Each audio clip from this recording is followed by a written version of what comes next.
Okay, good evening everybody and welcome to Governor Live. This is the 8th of June 2017, which is a momentous day for all sorts of, well, it's general election night, but we're here because we've got more important things to do for the next hour. Assuming you have already voted. We are looking at safeguarding, and I'm joined by Michelle Gray from Berg, who's a law firm based in Manchester, and she's going to be talking about the legal aspects of safeguarding and what we need to know as governors in our contexts and in our schools. I'm going to go through some housekeeping. I know about half the people in the room haven't been to a Governor Live before. We always get about 50% of new people every time that we get together on a Thursday night. So I will go through all that. If you've heard me say this dozens of times before, you can sip whatever it is you're sipping at the moment. I've got water and tea. Someone here has already got wine, and which is a good way to start the day, I guess, if that's your thing. And so I'm just going to go through some housekeeping, and then we'll get right on to what Michelle's got to share with us. I'll explain as we go. So here's some kind of standard housekeeping. We can't hear you, so don't worry if you're telling us that something isn't working, then you need to do that by typing in the thoughtful Q&A box, which is below where Michelle and my video is right now. If your connection stops or something breaks on your device, just come back in. We will be here and this is being recorded. It's also the possibility that our video might pause like this. So if that happens, don't worry. As long as you can hear our voices, you've got 90% of the communication. In video conferencing, it's actually more important to be heard than it is to be seen, unless you're doing mime. So we're not doing that tonight. So as long as you can hear us, we're 9/10 of the way there. It's unlikely our video will pause, but it does happen sometimes. And if anyone in your house is using the internet to do something else, like watch Netflix or watch the iPlayer, maybe encourage them to go out and vote or go and do something that doesn't involve being online. I use this every week because I think it's helpful. If you all turn the taps on in your house, it'll take you forever to run a bath. And if you all use the internet in your house right now, your experience of what we're doing here will be a little bit slower and probably a little bit less quality. So do encourage them to maybe step away from that if you can. This event is being recorded and will be available to view as soon as possible. The last event we did before half term went live today. The one before that, the one on the competency framework, there are still issues with that. I'm having to do a rather major edit on that, and I've got to fit it in with everything else I do. So I'm doing that as quickly as I can. It will be done as soon as I can do it. As soon as it's done, you'll have it, and it'll be on the Modern Governor YouTube channel. And a couple of other things. If you've got a question as we're going along, please preface it with something like this that I'm putting in the chat box now. And then what I will do when Michelle's talking is I will collate all those things that start with Q, because you might just have a general question that other people in the room might answer. But if you've got a question for Michelle or for me for some reason, then do put it in there. I will collate those. And when we come to Q&A, which we will have afterwards, unless Michelle decides to stop and answer something because it's really pertinent, but generally we tend to answer these afterwards. We do tend to be able to answer all the questions, or at least have a go at them or refer them for later. We don't often leave any out. But you're more than welcome to discuss things in the Q&A box as you go. So if you ask a question, if someone asks a question and you want to answer it from your own experience, you are welcome to. Obviously you have to take other people's answers with not knowing their context or anything like that.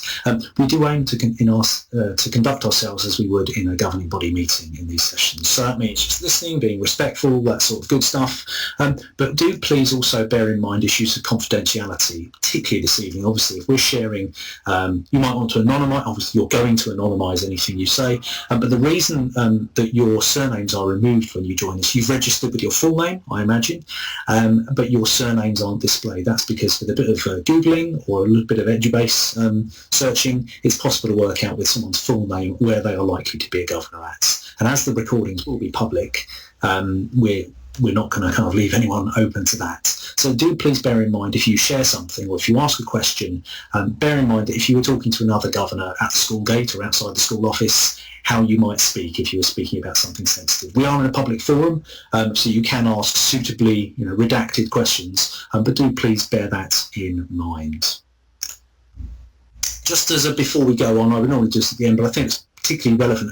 We're not necessarily looking at the practice of safeguarding and the issues, the detailed issues around safeguarding. This is very much from a legal point of view. And so what we're going to be doing, I'll just show you, if you are a Modern Governor subscriber, then there are a number of modules that are relevant for you on this. Probably the most universal one is an introduction to safeguarding and child protection. That's part of the core skills module, and that's really just helping people in any context. So your context as a governor, but also your context as a person in another context. Maybe you work in a mosque or a church or a youth club or somewhere else, so you volunteer somewhere else, and it's just really understanding what child protection means in the whole of the world rather than necessarily the governor's context. There's also a module on safeguarding and school governance, which particularly looks at the responsibilities of governors and things like the designated safeguarding lead and how that works. And there are also a series of safeguarding modules that are quite specialised, but they are still safeguarding modules because all of these issues are safeguarding related. So there's something on radicalisation, which obviously has been very much a pertinent topic recently. Michelle's in Manchester, some of you will be in London, and you'll be aware of some of the issues in the reporting that's gone on in the last couple of weeks and about how that can be an issue. Something to do with honour-based violence and forced marriage, something to do with FGM, which is schools have a duty to report on FGM, and so there is a module there. But those are generic modules, and you need to explore what your school does, and there's various resources online available for that as well. And then also a module on prevent, and we will be looking at prevent a little bit this evening. So without further ado, I'm going to hand over to Michelle. I will stop my video in a moment and stop my microphone and just monitor the questions if you've got any. So Michelle is the employment partner and head of education at Berg, based in Manchester. She's vice chair of a school in a MAT and also trustee of a charity that supports people with mental health issues. If you've been involved in any of the Governor Lives last term, the term before, you will probably have come across Michelle. So we're going to sit back now. I'm going to stop my camera, and she's going to step up, and we'll switch over to her presentation. Thanks very much, Ian. Good evening, everybody. On election evening, it's good to see so many of you attending. I think it's testament to the recent events, and as Ian said, I will touch on the prevent duty and also where the parties are in relation to that. I'm also going to cover just a basic background. I appreciate I could be talking to governors of various levels and experience, so I will touch on the basics of safeguarding, but then looking at the legal aspects of it in particular, and some of the practical aspects, and also what your role as governors are in safeguarding. So without further ado, we'll get started. So in relation to what safeguarding means, obviously we know that safeguarding is important and we all have a duty to keep children safe. But in terms of safeguarding, I tend to describe it as two concepts: protect and prevent. Protecting children obviously from suffering maltreatment, and preventing impairment of children's learning, health or development. So essentially it's about ensuring that children and learners are growing up in circumstances consistent with the provisions of safe, effective care. There's many statutory guidance books that you will have come across at some point. The Act that effectively obliges schools to consider safeguarding is the Education Act 2002, and as a result of that, the key guidance keeping children safe in education was issued, and that covers a lot of practical information about the school's obligations with regards to, for example, safer recruitment, staff management, and various other aspects, which I will go on to touch on later on. One area that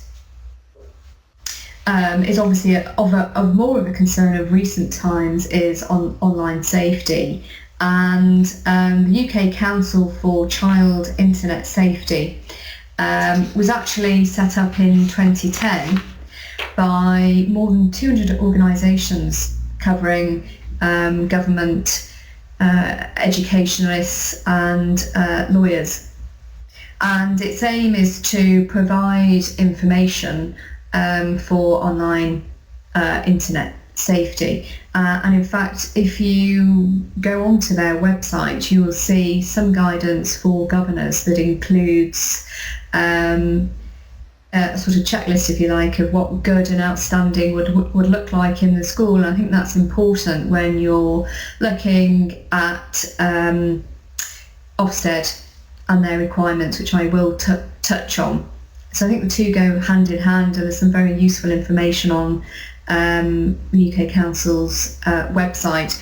Other statutory guidance that you've probably come across concerns working together to safeguard children. That should be read in conjunction with keeping children safe in education. And we've also got other guidance such as promoting the education of looked after children and supervision of activity with children. So there's a number of documents there that cover a school's statutory obligation, the key one being keeping children safe in education. So in terms of what that really means for you as governors, obviously everyone's responsible for safeguarding, but as governors, your role is to have strategic oversight of everyone's responsibility when it comes to safeguarding. I think it's often difficult to separate that out because there's so many layers to safeguarding, but I think it's key to keep coming back to the aspect of your role, which is to ensure that the school has the infrastructure in place and various other aspects that we'll go on to talk about in order to comply with the school's legal duty and your legal duty. So you won't be surprised to see a slide on policies. It's part of certainly Ofsted's recommendations when it comes to the requirements for compliance, and it's important, I think, to understand that some of those policies will require more review and monitoring and evaluation than others.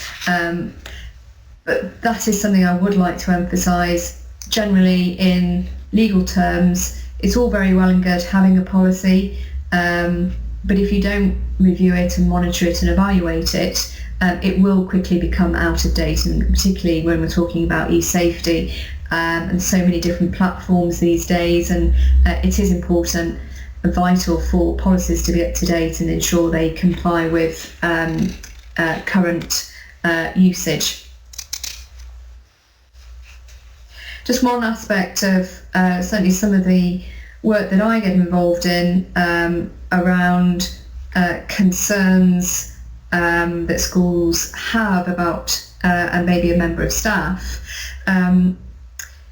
When a member of staff is looking to resign and perhaps there's a discussion on mutual terms for that member of staff to leave, I think it's important, and in fact the statutory guidance does require the school to make a DBS referral. So in other words, you cannot have a situation where a member of staff is compromised out of their employment and that agreement reflecting the severance effectively asserts to waive the school's obligation to make that referral. It's mandatory, there's no way around it, and certainly that one of the areas that I get asked questions about is around that, but the statutory guidance is very clear. So hopefully you have, as in your school, all of those policies, and they all work together to ensure the statutory obligations are being complied with. One area that I wanted to focus on was the safer recruitment practices, and often that can be missed, and there are specific guidance in the statutory guidance that I've mentioned that focuses on safer recruitment and what is required when staff are being recruited. And you may have received training as governors yourselves on safer recruitment. So if you are asked to be on an interview panel, it is important, in fact it's mandatory, that you have had safe recruitment training, and therefore you've complied with your duties. So I think that's something just to bear in mind. One other aspect that is key, once somebody has been taken on and received the appropriate induction, is around training. And there are mandatory training periods, obviously the first one being induction for all new starters, where you have a member of staff who has designated responsibility for safeguarding, then their refresher has to be every 2 years. For those that are not designated safeguarding responsibilities, the training is every 3 years. So I think there's just something to be aware of when you're looking as a governing body as to what the training requirements are in your school and how often they are happening. I think you need to be asking the questions: are they happening in line with statutory guidance? Has everybody received training that for new starters? And so on. So your role of governors, I've mentioned 3 points there. The main one being to ensure that there are effective policies and procedures in place, and as long as you are ensuring they are regularly reviewed and monitored, then you will have complied with your statutory guidance. I think another aspect which is important to mention is setting the culture of safeguarding. Certainly there have been a number of cases over the years where there have been areas of concern for children, and where those have been highlighted, certainly the evidence suggests that the governing body hasn't questioned the culture and set the particular tone for that school. So again, I think that's something that should come out of the school's values and principles, but it should be on the governing body's agenda. And in terms of review, you should be looking at least once a year, if not more. I think the way that particularly online safety is progressing, then I think it's important to do it more frequently than once a year. And obviously the third aspect in relation to having a specific safeguarding governor who can provide, obviously who has background experience in safeguarding, who can provide a link to the head, but also be the first port of call for reviewing policies and procedures, because I don't know about you, but obviously trying to fit everything in the day and reviewing some policies and procedures that you may be less familiar with does take time. So I think having that link governor in safeguarding is key, and as we'll go on to see when we look at other areas, it will be a focus for Ofsted. So the specific role of the safeguarding governor, as I mentioned, is to ensure that policies are reviewed regularly and they report back to the governing body on what their findings are, their discussions, and they can provide that link back into the governing body. So it is essential. Just a message in terms of what governors shouldn't be doing when it comes to safeguarding. I think hopefully these are obvious, but the first one, personally, not to investigate concerns. It's not your role as a governor to start delving into particular concerns and referrals that are made. That's for the senior management team and the designated safeguarding officers. Your role it is in relation to this, very much the strategic side and setting the culture of the school. as with many of the decisions that you make, you should not be acting independently, that you should be acting as a collective governing body, and you shouldn't be asking for specific information about individual children or cases, obviously for data protection, safeguarding reasons. That's a matter that you should not be doing. So I mentioned Ofsted earlier, and this is a quote actually from the school inspection handbook, and a definite focus, I think this is going to increase from Ofsted's perspective, that the effectiveness of leaders and governors to work to raise awareness and keep people safe from dangers, and what the staff do when they suspect that pupils are vulnerable to these issues. That's something that if you are involved in interviews with Ofsted, particularly if you're a chair or vice chair, then there will be a focus on this issue, and you need to make sure that all the policies are up to date, the infrastructure is in place in terms of making referrals, and I think the other key aspect from the statutory guidance perspective is to ensure that you know when that training is up to date, that when training is next happening, because those sorts of questions will be coming up more and more. So I wanted to mention a new provision that's recently come in, which is the Children and Social Work Act, and that came in April this year. And actually, the majority of the new act relates to social work, but there are other sections which relate specifically to education, particularly schools, and I've set those out in the slide.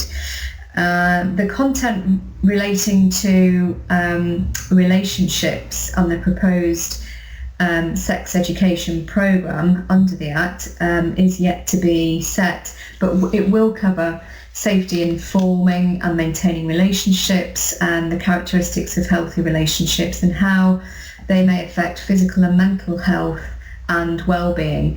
We all know that mental health is on the Conservatives' agenda. By tomorrow we'll know who will be leading the country, but there is certainly a focus and a spotlight on well-being generally, but particularly children's mental health. So whether you're maintained or in academies, you both need to ensure there's a designated staff member for previously looked after children, and local safeguarding children boards will be abolished under the regulations in the new Act, and safeguarding partners will instead make local arrangements for safeguarding and promoting the welfare of children. The Act also creates a national child safeguarding practice review panel to look into serious child safeguarding cases in England. So whilst I said the Act mainly covers aspects of social work, obviously it does cover children, particularly looked after children, and there are some provisions, some terminology, some changes in roles that are happening as a result of the Act coming into force.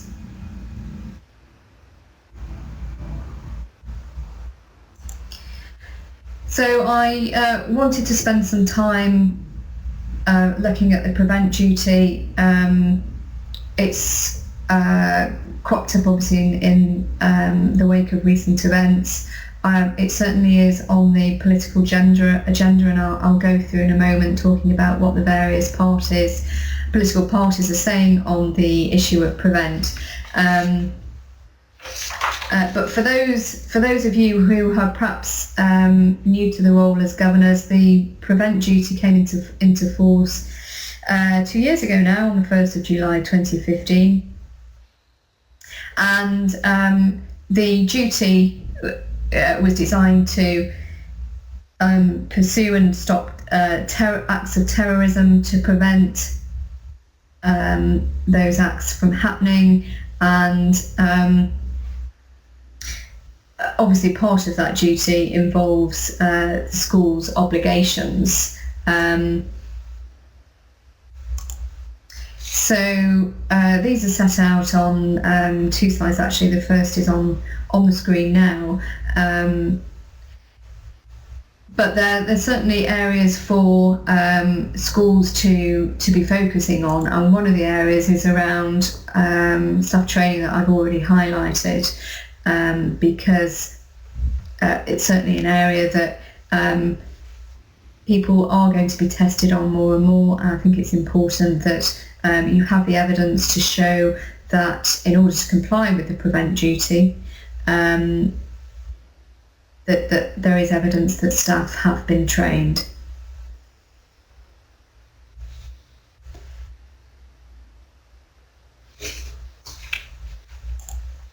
So I'm just conscious of time, but I think we're okay for time. But I do want to finish off with just some thoughts around the various political parties on their position in relation to the prevent duty. There's been quite a lot of political discussion about it, and obviously there's much criticism, and I think certainly in the recent events it's going to a post-election cast probably some doubt around the prevent duty, so that there will undoubtedly either be changes to it or depending on the particular party, it may be abolished altogether. So it's something that as a governing body you do need to have an awareness of. The Conservatives outlined their position in relation to a counter-terror policy, and that was on the 4th of June, so that was last week. And their comments could have implications on the prevent duty and the wider contest duty, and they outlined various issues in relation to the prevent duty. One thing they didn't talk about was whether it was going to move forward with the prevent duty. Conversely, Labour are very clear on the prevent duty that they've long been calling for the duty to be abolished. So depending on the result after tomorrow, then it may be that the prevent duty is abolished altogether. The Liberal Democrats, in fact particularly Tim Farron, has stated that the risks turning the internet into a tool for surveillance and censorship, and Tim Farron has called the Prevent programme a failure. I'm sure some of you will have some thoughts on that. Certainly some further comments Jeremy Corbyn made the other month when he was talking about the UK's counter-terrorism strategy, and he specifically talked further about the Prevent scheme was counterproductive and appeared to cast suspicion on all Muslims. So I think it remains to be seen following the election this evening and the outcome tomorrow, what will happen to the prevent duty. But one thing we I think probably can speculate with some certainty is that there will be a review of that, and there may be some further changes which will have implications in your school. And I think just to summarise, I'm conscious some people may need to go to a polling station, so we may be able to finish earlier than usual, Ian. But I think the key aspects from your role and discharging your statutory duties is, as I said, the strategic element of ensuring that staff are trained, and the policies that you have, if you've not reviewed them in the last year, then I would encourage you to table that on your next governing body agenda and ensure that everybody has reviewed them and they are updated. And a final point, I think it's important to have a link governor. It is a big role in a school. It's going to increase, and therefore it is important to have that link between the school and the governing body. And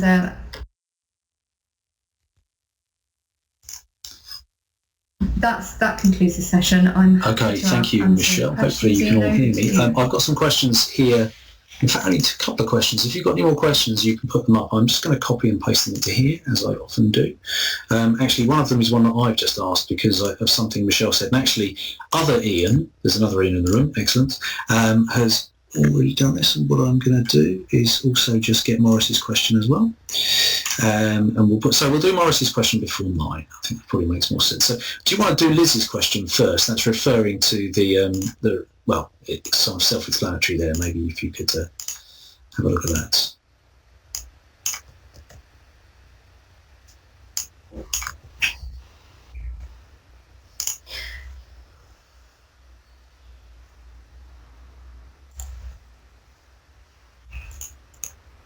Yes, the short answer is, Liz, that yes, a referral would still need to be made.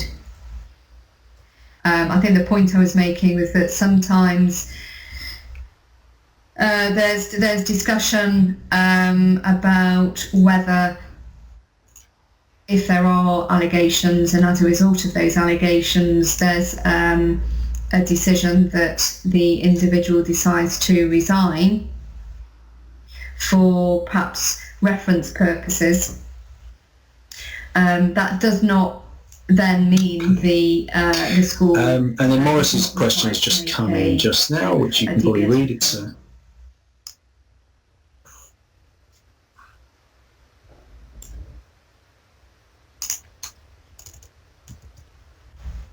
Oh right, okay.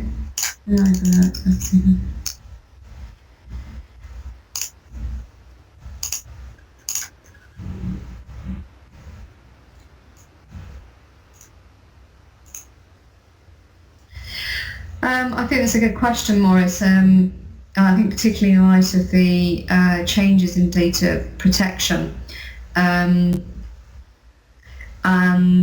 as some of you may know, there are new regulations coming in May next year that talk about or expand on the issue of a sort of informed consent for those those individuals who are the data subjects, which obviously children are in schools.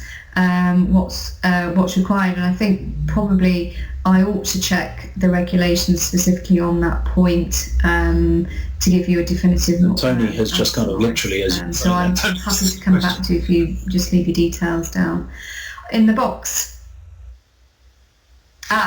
Tony's just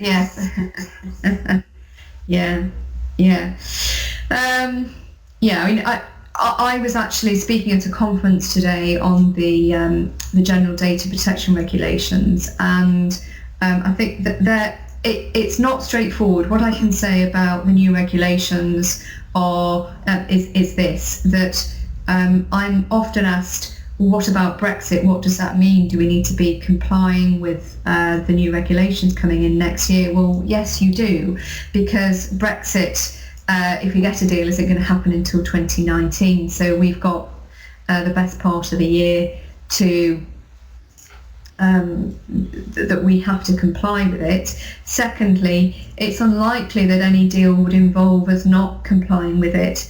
The simple reason being that if we're wanting to, if you like, trade with the rest of the EU, who will be complying with the regulations, we are going to have specific standards in place. So that's the first point. The second point on the new regulations, fortunately, most of the concepts in the Data Protection Act remain. There are, however, some fundamental changes to it, and in terms of one of the areas that is going to, as both the duty is going to be extended, and it's going to be extended in favour of the data subjects themselves is this right of erasure. So when somebody is no longer in the school, how is the school going to effectively ensure that that data is removed from their system?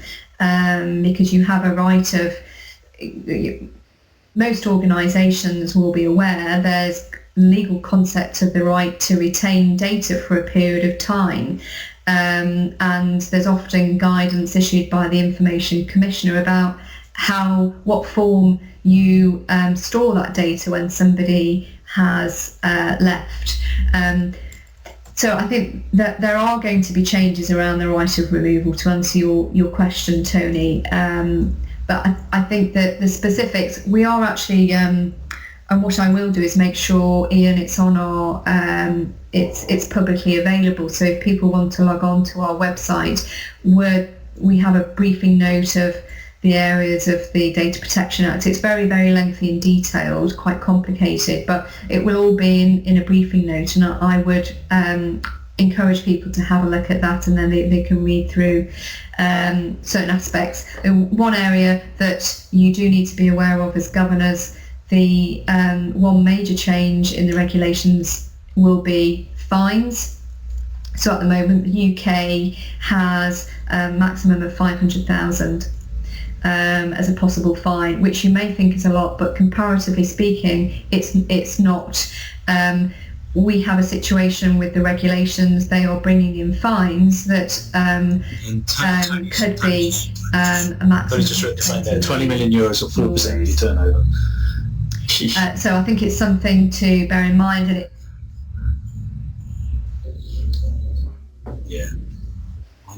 Yeah. So Tony's on the ball when it comes to the new regime, but I think that is going to it's going to heighten that really does focus organisations' minds as to their compliance.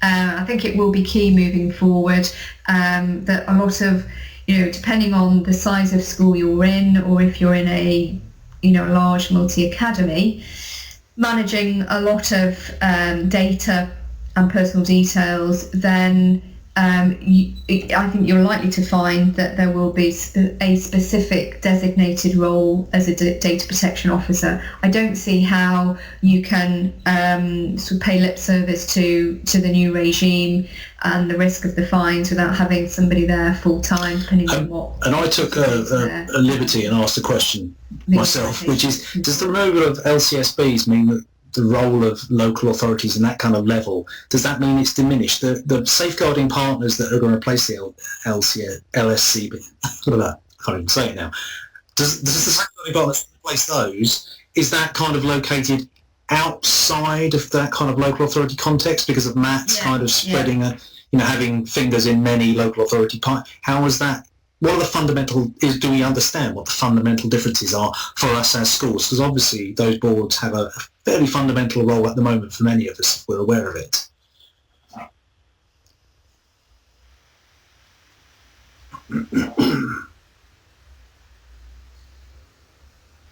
Yeah, I think the idea, I think, behind it was to create for the safeguarding partners to have more local arrangements for safeguarding. So when they talk about safeguarding in the new Act, and as I say, it's only just come out, there's still quite a lot of information coming out about it, but the safeguarding partners will include the local authority. It will include the health commissioning group. So these are not people that weren't part of the LSCB, they've just decided they want to make sure there's a reflection in local arrangements. Yeah, so I don't think I'm sure it does. This is just us. It's a key area for Ofsted. Well, I know that any issue of safeguarding that's addressed can immediately put you in a category and everything else is good, isn't it? If you're not a safe school, effectively, that can be the multiplied by zero for everything else, can't it?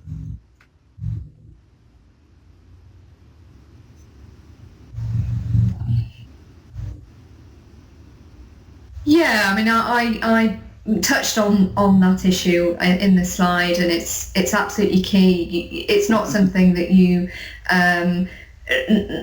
not only do you need to cover it, but you need to ensure that you've got the evidence to cover it. So the training aspect is going to be absolutely key when you're looking at potential Ofsted inspections, or you're gearing up to an Ofsted inspection. But you shouldn't just be regarding it as a checklist for when Ofsted. You should be looking at it regularly because it's part of your statutory duty. So Ofsted would not be looking at issues in isolation. They want to see there's a track record of policies being reviewed, when they're reviewed, that governors have looked at them, that governors are aware, and as Phil says, if you fail safeguarding that, you've effectively failed an inspection. Need to be discussed at government level. Ian was asking, and I think it sounds like you've done some looking at training on this, is there a time frame for these safeguarding partners and the whole kind of changing of the guard in terms of LSCBs?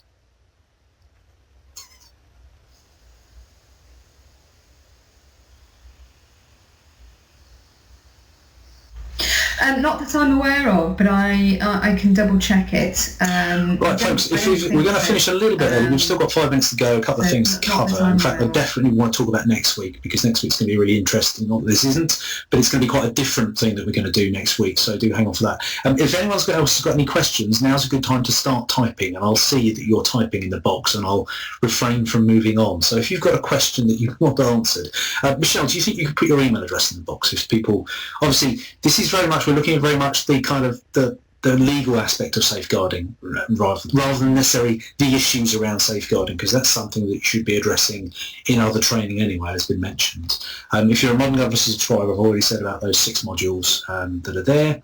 And I think I also mentioned that kind of it's sort of related to data, but there's an information security module that we've just put out in response to some of the ransomware stuff the other week. So there's Michelle's email address, so you can follow her up if you've got any queries. Michelle, in terms of working where you do, Michelle's from a commercial law firm who deals with schools. What sort of queries do schools come to you with? They don't just pitch up for everything if they can Google it, or is that just a fatal mistake Googling something legal? I mean, what's on your plate in terms of schools, in terms of this area?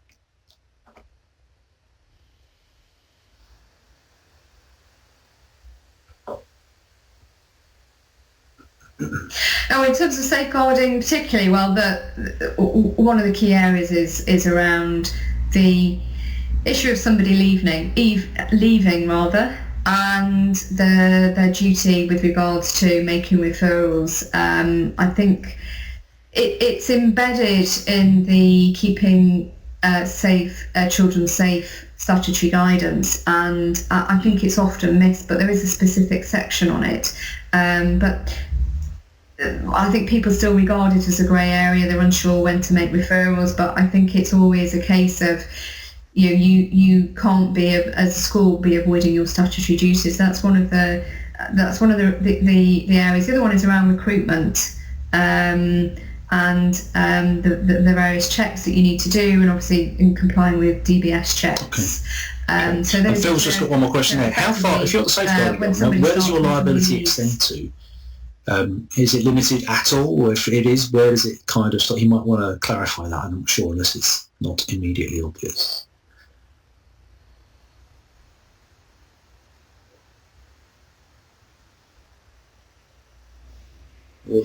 Yeah, I don't know, Phil, you're mentioning something about financial liability or something like that. But yeah, in terms of it. Yeah, so it's treated in the same way as any other issue. As governors, you're obviously, depending on the type of school and the scheme of delegation, I think that it all depends on the context. But your responsibilities as governors for safeguarding is the same as any other responsibility. And when we looked at the last session on competency frameworks, that forms part of it. It's making collective decisions. And I think that echoes something I spend a lot of time talking to schools. So obviously, what I do, we offer modules on certain things like SEN, pupil premium and safeguarding. And the thing I will always say to governors when they're saying, oh, this is for my pupil premium governor or my safeguarding governor, and I kind of say, well, yes, but they'll have additional training and thinking and all that sort of thing. But ultimately, it's for the safeguarding module for governors. I would say that's for every single governor to do, so that you're holding one another to account on your orders. Because ultimately, if I'm on your board and I'm the safeguarding governor, and you will look at me and go, oh, Ian's got it, well, fine. And inside, I'm going, I don't really have this. I kind of feel, have that kind of. I can't say that I'm struggling, but I can't. It's really important that the rest of you are holding me to account and asking me those questions, because I should. And actually, as a board, you're being effective if you're doing that. And we sometimes talk about accountability as holding the head teacher and the senior leaders in the room to account. But actually, it is about corporate holding ourselves to account. I'd say that for pupil premium, SEN, and safeguarding, and all those things as well. Phil is all three of those.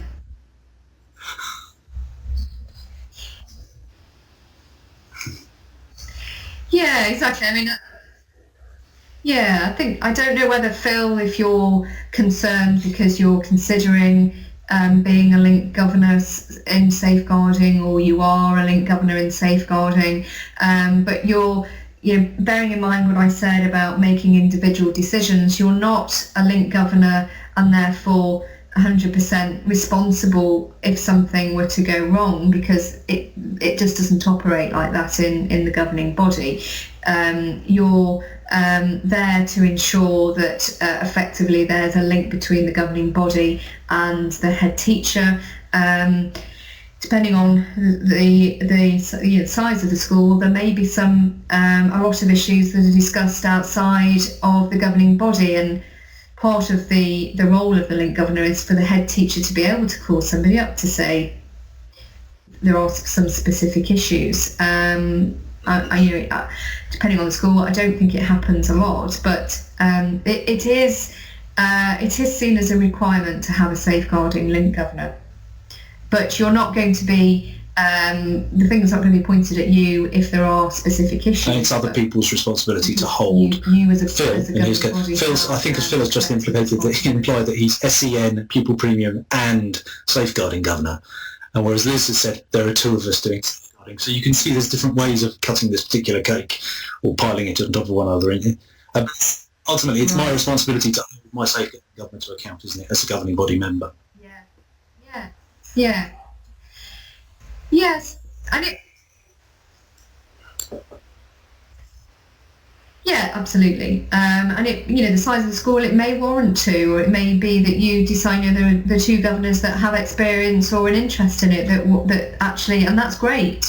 Phil, I don't know whether you work as well, but that's obviously those three issues are going to be keeping you busy. 640, is that quite a primary school? Forgive me, I don't know, but that's a larger primary school, isn't it, mind you? I suppose junior and combined, it's not huge. That's interesting. Right, yeah. So I think also, you've got to think about how the accountability works within your board, actually, because Phil, if Phil was the chair as well, and I'm desperately hoping he's not going to type in I am the chair and the vice chair and the clerk as well. But obviously you need to think practically about that. I'm not going to tell Phil what to do. I don't know his context. But you're the vice chair. I'm the vice chair, Phil, and I have none of those. So I'm only in a 240 infant school. So who knows? Maybe a skills audit is in order, and maybe some redistribution of stuff. Who knows? Right. Well, it's 10:02. I think we're. Sorry. Yeah. Well,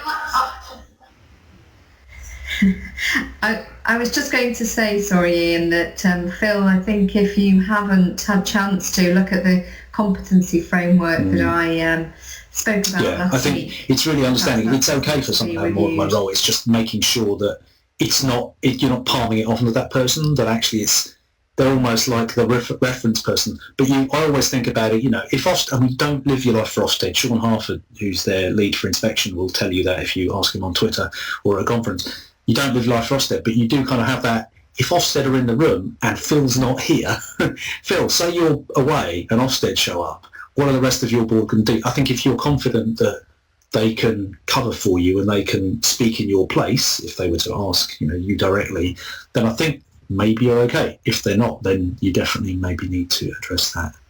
Now, Phil, I definitely think you need to get some support, maybe, possibly from a national leader of governance might come in and pick that up as being an issue. I'm not sure. Oh, brilliant. Oh, look at that. Ofsted phone Madeira. That's wonderful. Yeah, you must be fantastic. Yes, suddenly everyone wants to recruit Phil to their governing body. Right, so let's leave this now before we turn into the Let's Put Phil on Trial show. And yeah, Phil does need a medal. In fact, Martin Matthews, who tweets on Twitter as NM684, I think, he's on the Facebook Small Governors Group, he's talking about awards, birthday awards for school governors. I think we should nominate Phil. Queen's birthday honours sort of thing. We should probably nominate Phil. Anyway, right. Let's crack on. Thank you ever so much for that. And I've already done a lot of talking, but let's just switch over here. And so thank you, Michelle. That was really, really good. I hope everyone found that useful. This is the last session that Michelle's doing with us. She's been with us for most of the autumn term, lots of the spring term, and she's done a couple recently. So thank you ever so much for taking part. It's been really, really enlightening for me. If you're a subscriber to Modern Governor, then all of the modules that you have access to are mapped onto the competency framework, including the safeguarding ones. So you can search by parts of the competency framework and see which modules are relevant to those. You can do that if you'd like to. So this is the next week's Governor Live, and this is the last one of the summer. We hope to be back in the autumn term, but everyone needs a break. You've all got other things coming up. If you were with us for the Considerations for Conversion series in the autumn term, we briefly touched on Christine Bayliss, who bizarrely is a parliamentary candidate tonight in Bexhill. She doesn't I think she's going to get in. She's in a very safe seat. And she's not the incumbent. She is a parliamentary candidate, randomly. So assuming she's not an MP next week, she might be. She'll be with us a week tonight to look at performing a SWOT analysis on your school. And in terms of last week, we looked at the legal aspects of joining or leading a MAT. And this is almost a bit more of a kind of taking an objective view of it. I think many of us will look at multi-academy trusts and academisation, and we might already have a view. We think it's a good idea, we're not sure, we think it's a bad idea. But actually, what we're going to do next week is we're going to use some data from a real school. We're going to use some of its academic data, its kind of performance data, its finance and its resources, look at its local authority. This is all anonymised. And also look at the provision of MATs and other things around it, and try and do that to do a SWOT analysis, a strengths, weaknesses, opportunities and threats analysis on that school. So then if you want to come and join in the conversation, show up, and we will then ask you to say, in your judgment, what do you think this school should do? Because this is helping us, as if you're a governor in a maintained school or a standalone academy that's looking to join maybe an existing MAT. This is about helping us to take an objective view of our school so we can really start to understand the process and not say, well, I don't like academies, so we're not academising, or I really like the idea of being a CEO, so we're going, it's that sort of level of stuff. So we're going to do some quite thought through. It's going to be very interactive. Really encourage you to come along and tell your colleagues, particularly if you're not a chair or you're a chair and you think the vice chair should be here, you can both attend from wherever you are. We're going to use real data from real school, and Christine's going to walk us through the process, and it will be the sort of exercise that you can repeat in your own context. So we're almost going to model how it works, and and hopefully you will get something out of it. It will be recorded, as tonight has been. I'm going to go and start editing the recording as soon as we finish, and I hope it will be ready as soon as possible. As I did say earlier, the recording of the last session on the legal aspects of joining or leading a MAT is ready, and it's online, and it's on the blog, and it's on the YouTube channel. The one before, which was the competency framework that Michelle referred to, still has an issue. It broke halfway through. I do have a second recording, but I have to splice them together, and it's incredibly complex. Don't ask why, it's very dull. But as soon as that is done, it will be published. It's quite possible that we will get to next week before it's published, but we'll see. We'll do our best. But thank you ever so much for attending. What I'd like you to do now, if you've got time, is here we are, this is where we are. So we're on legal aspects. All of these ones above here, all of the ones at the top are available online, apart from the competency framework, which will be there soon, as I've just promised. Leading and joining a MAT is live. This one will be live as soon as possible. And next week is performing a SWOT analysis. If you want to register, go to moderngovernor.com/2017 live. You've all registered for this evening if you're watching this live, so you can just register for that and use your existing credentials. Thanks ever so much for taking part. We will make the recording available as quickly as possible, and in the meantime I'd like you to fill in this evaluation if you could. That would be really helpful. We've been really encouraged by the feedback we get. It's been phenomenal. Obviously it's positive, so that's what we tell people about, but it's been really, really helpful. And I think you might not agree, but since the autumn term, as a group of us who do this, me and all of our partners with Michelle and Karen and Christine, it's really helped us to improve. So if there's anything that went really well, you thought was helpful, then do fill it in there, because it's always nice to know when something works as we do it again. And if something wasn't successful, we can gently ignore it the next time. So thank you ever so much for taking part. Please do fill these in if you're able to. Tony, thanks for coming. Michelle, thank you for your input, as ever. And John, Phil, Liz, Sally, I'll go up the names and just read it all off like a register. But thanks ever so much for showing up. I will shortly stop the recording, and we will see you again hopefully very soon. We will hopefully see you next week for the SWOT analysis of your school. Cheerio.